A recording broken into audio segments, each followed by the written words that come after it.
Bonjour les amis, alors aujourd'hui dans notre vidéo nous allons parler du matériel à acheter pour commencer sur YouTube. Et compte tenu de l'importance de la chose, je pense que je ferai 2 vidéos, voire plus.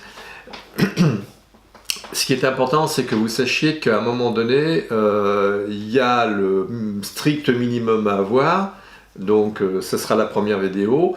Et dans la seconde vidéo, voire la troisième vidéo, je dirai quel est le matériel à avoir en plus pour étoffer, pour étayer un petit peu son matériel.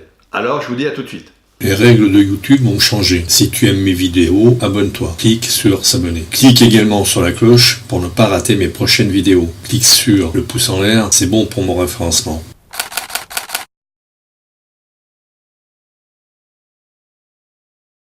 Bonjour les amis, alors dans cette première vidéo je vais vous parler du matériel à avoir pour commencer sur YouTube.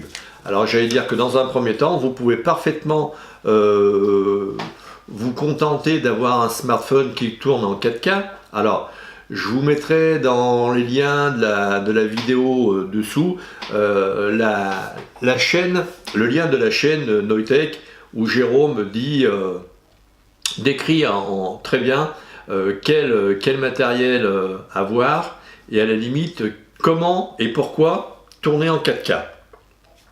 Donc je ferai abstraction de la chose. Ensuite je dirais que pour bien faire un appareil photo qui tourne en 4K du style un Lumix, ça peut parfaitement faire l'affaire. Enfin, quand je dis parfaitement faire l'affaire, le GH5 il fait tout à fait l'affaire, et ô combien, puisque pas mal de professionnels utilisent le GH5. Moi j'ai eu une occasion en or, c'est un GH4 que j'ai acheté 600 €, neuf, il est garanti 2 ans, donc, mais c'est une fin de série. Donc, mais de toute façon, j'allais dire que ce soit une fin de série ou que ce soit un début de série, de toute manière, à un moment donné, le GH4 a été parfaitement adéquate pour faire des vidéos 4K. C'est pas parce que le GH5 est sorti, le GH5S est sorti, et que peut-être le GH6 sortira, qu'il y a un problème au niveau de la vidéo en 4K tournée avec ce type de matériel. Alors, ensuite vient le micro.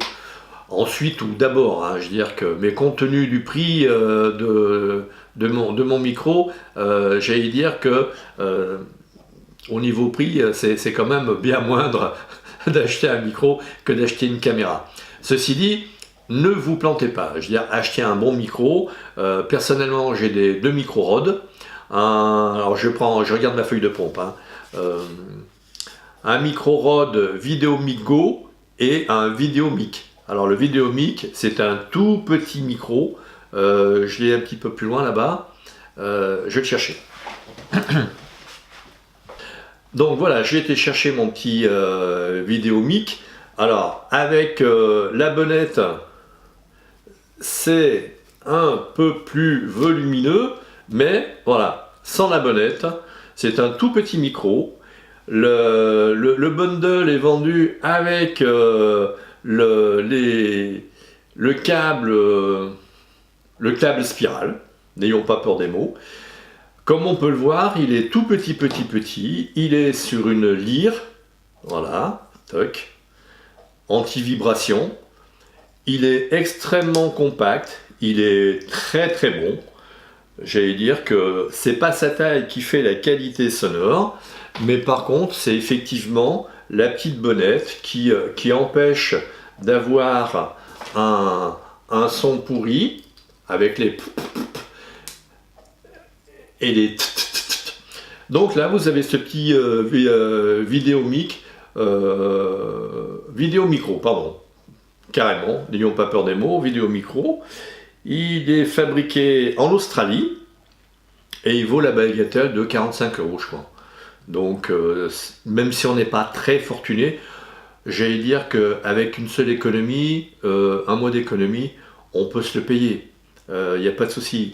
J'ai un vidéo micro Go qui est un peu plus long, qui est actuellement branché sur mon GH4 et qui prend un son d'excellente qualité. Alors, allez jusqu'à la fin de la vidéo, je vous mettrai le son que peut faire ce téléphone, n'importe quoi. Ce micro, c'est un Iware, un NW800.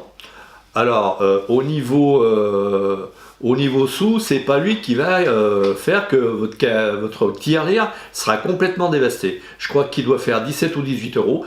Je vous mettrai le lien également dans ma vidéo.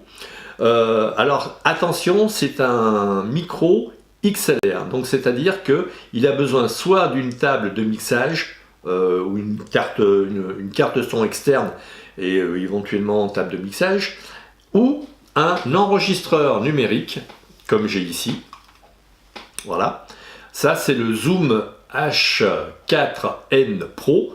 Alors pourquoi cet enregistreur H4n Pro? Parce qu'effectivement je suis un peu geek et c'est vrai qu'un tel enregistreur numérique c'est un plus, c'est qualitatif. Mais dans cette vidéo, n'achetez pas, ne mettez pas dans les items cet enregistreur à acheter. Je vous mettrai les liens d'un autre enregistreur, un Zoom HN1, qui fait 100 euros je crois. Ah, effectivement c'est un peu plus cher que le micro de base, qui lui n'a pas besoin d'amplificateur, de préamplificateur. Mais par contre, on va dire c'est qualitatif.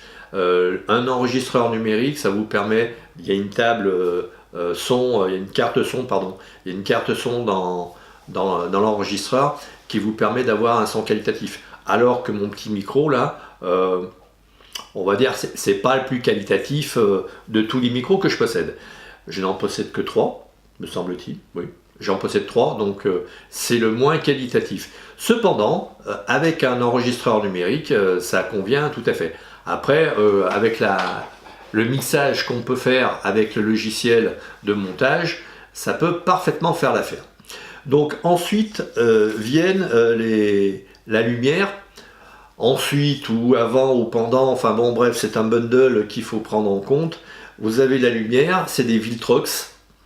C'est une lumière à LED. Alors, comme vous pouvez le voir, j'ai mis du polystyrène qui me permet de canaliser la lumière. Et alors, de chaque côté, j'ai les mêmes, hein, évidemment. Et derrière moi, j'ai un autre... alors que ça ne vienne pas dans le champ. Voilà. J'ai un autre Viltrox. Je vous mettrai les références. C'est pas forcément très coûteux. J'ai bricolé mes comment dire mon polystyrène pour faire en sorte que la lumière n'aille pas se perdre dans les coins mais soit bien directive. C'est ni plus ni moins qu'une barquette en polystyrène qui contenait avant des cuisses de poulet, donc on en trouve de partout. C'est pas la peine d'acheter des réflecteurs à prix d'or, c'est très bien. Ce système, c'est le système des merdes, mais je pense que si on veut économiser un peu des sous, il faut être un peu des merdes. Donc voilà. Les trépieds, si je retrouve les références de mes trépieds, j'allais dire que bon, je vous les mettrai. Et puis, ben, je vous dis à très vite. La petite histoire. Je vous fais écouter actuellement le son du micro Neuer, qui est, ma foi, je pense excellent. Je ne l'ai pas retouché, alors peut-être là, à l'écoute, vous allez être satisfait ou pas. J'allais dire, tout dépend de votre niveau d'exigence. Personnellement, c'est un relativement bon micro.